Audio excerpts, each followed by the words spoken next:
Ladies and gents, boys and girls, welcome back. We are here with the good old Focus, and unfortunately we've got a few problems. So if you guys have been following my Instagram, which is on there, you would have known that I have actually said that there's a few ongoing problems with the Focus that I really need to sort out. Now let me explain a few things here. So when I first got the Focus, it wasn't perfect. There was a few things, you know, clutch was going, there was a weird knocking, it had a very bad vibration, it had a multitude of issues, the aircon didn't work, all that sort of stuff.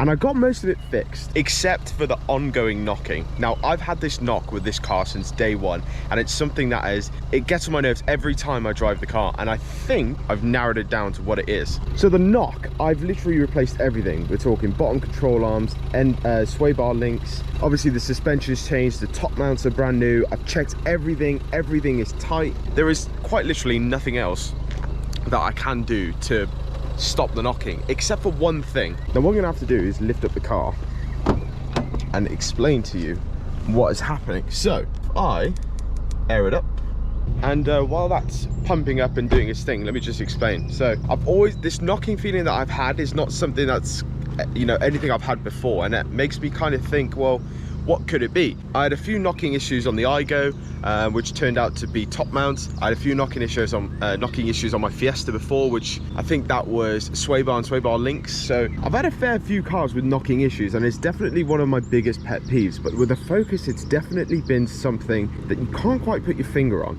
In fact, I've taken it to Halfords when I first got the car, because they do like a free suspension check, and at that point I didn't really, you know, I don't know if I was going to keep the car or get rid of it because of the knocking, and it was very early days and they couldn't find anything. I also took it to a friend of mine, which is his mechanic, and he knows his stuff, and he couldn't find anything.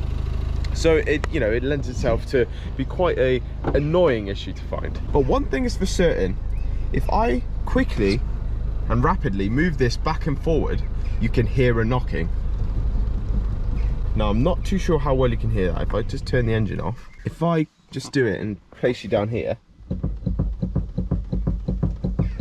you can definitely hear that. Now what my suspicions were initially was steering rack, and it's something that I have another friend of mine who is a current Ford mechanic said that steering racks are a massive issue on the Focus. But then I spoke to a few other people quite some time later. Now I did find on the group for the Focus Mark III that steering racks are just awful. So it's not a problem, and it does feel like when I'm driving along the road, if I do that, there's no knocking. It's confusing. Is that what's causing the issue? Like if the wheels hit a bump, are they trying to, you know, pulling on the steering rack and causing a knock, or is it something else in that area? So yesterday I actually went for a drive, and what I did was I turned the wheel all the way to the left, which poked it out a bit, and I got access to the end tie rod, and I could move it by hand. Now that's not something you really should be able to do, move a tie rod pretty freely, because cars are quite heavy. They need to have some sort of stiffness in them. And I did check my girlfriend's car, the Peugeot 308, which is basically the Peugeot equivalent of this car, and it was like extremely tight. I couldn't move it by hand. So what I did is I got my girlfriend to move that, and you can actually knock it against the hub. Now that knock is the exact noise and feeling that I'm getting when I'm driving over bumps. So it could be the steering rack, but I doubt it is, because I've spoken to a few people and they've all said the steering rack's always like that and it's fine, it didn't cause any knocking. So I think it's the tie rod ends. Now that's not everything. When I say I've had some ongoing issues, that was number one. Number two is the vibration. Vibration, you know, it's something I picked up right when I got the car from, you know, the first time I drove it, I picked up a vibration. Now I'm pointing at the rear, it's not on the rear. In fact, it's on the front, again. Not so much this side, more that side. But there's definitely a vibration, and during a time where I had a lot of time off over the winter, just struggling to record any videos, I worked very closely with the friend of mine who's a mechanic, and he actually told me that the drive shafts don't look that great. So we ordered 2 drive shafts, one for the driver's side and one for the passenger side, and unfortunately when we installed them, everything was great except the driver's side boot decided to split. Now if you've been following me on Instagram, you would have known exactly what mess that caused. The whole wheel, even out here, was just covered in drive shaft grease. It wasn't a pleasant experience, and I had to clean that up. It took me hours to get it all clean, but the company that sold me the drive shaft did end up sending out another one for free, and we put that on. Unfortunately, the same issue happened again, so I spent absolutely ages cleaning up that wheel, trying to get all the drive shaft grease off of it. And eventually we just put the old one in, because that wasn't really the problem.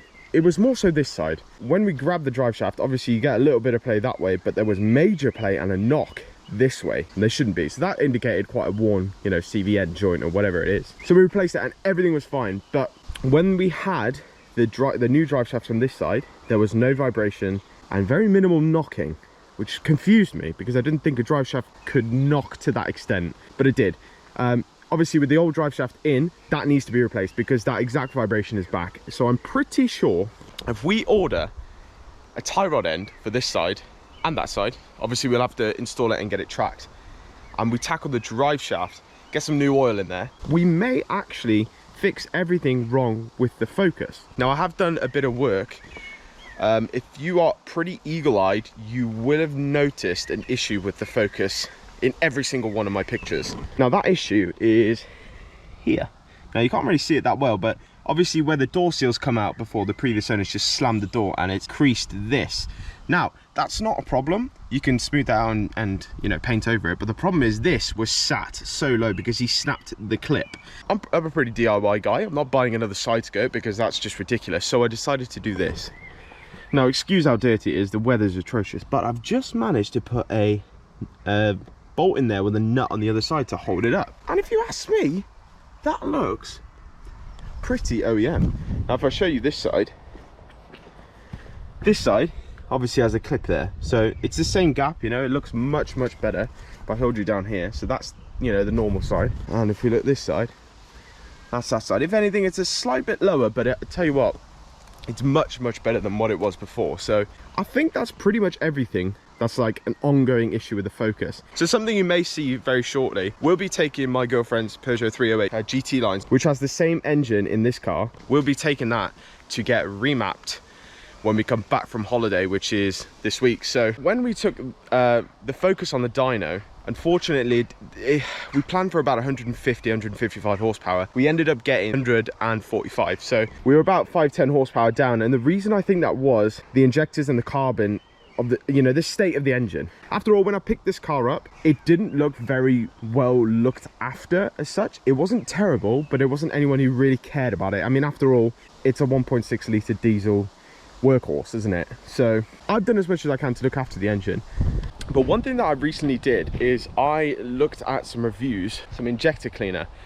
Now I can't off the top of my head remember which one it was, but it's like a black packaging with gold writing. It's like a premium thing. Now, normally injector cleaner you can get from Red X or anything, about 5-6 quid. This stuff was 14 quid, but the reviews have all said it's amazing. So I did actually put some in here, and I've gone through about a quarter of a tank, and it feels much more responsive, which makes me think it's cleaning up a bit. But maybe something we have to tackle in the future is a full carbon clean. Maybe get the inlet manifold off, give it a full clean, EGR full clean, just get everything off. Maybe even walnut blasting, you know, the inlet valves, because they get sooted up due to obviously being direct injection because it's diesel. So that's really it. You know, you've got the tie rod ends, the drive shaft, and we fixed the side skirts, and then obviously the engine, which is feel like it's more I don't know if it's placebo, don't get me wrong, right? Might just be the butt dyno talking here, but it does feel like it picks up much better. So if that's saying to me, you know, that's just saying to me that it needs a pretty good clean, and that's definitely something we can attack in the future. But that's where we are with the Focus. You know, it's doing everything. It hasn't let me down. You know, it's a great car, but it definitely is very needy. And if you guys have been following me on Instagram, all these little tiny jobs which I don't film for YouTube are all on Instagram. So if you want like the behind the scenes or just keeping up to date with the Focus, then yeah, go head on over to Xiolage.com and click the Instagram link and you'll get it straight away. But yeah, she's looking good. Excuse the state of her. She is not, I mean, there's a, what is that? There's like gel on it. Yeah, she's filth. But yeah, future plans soon. Hoping to get some sort of boot build done at some point. I want to, you know what, I'm not going to tell you. There's plans, and just keep your eyes peeled. This should look a lot different in a few months' time. Other than that, she's my baby, and I absolutely love her. So thank you guys all for watching. I'll try and order those parts. We're going to give it a go, hopefully when the weather perks up, because the weather is absolutely atrocious. But we'll give it a go ourselves on the drive and have a look if it shouldn't be too much of a hassle. I've changed drive shafts before. Tie rod ends are pretty straightforward, you know, unwind them, wind them back in. Obviously it's going to have to get tracked and all that, so not a problem, we'll sort that out. But yes, I'll get those ordered, we'll tackle it, and I'll see you guys all in the next video. Goodbye.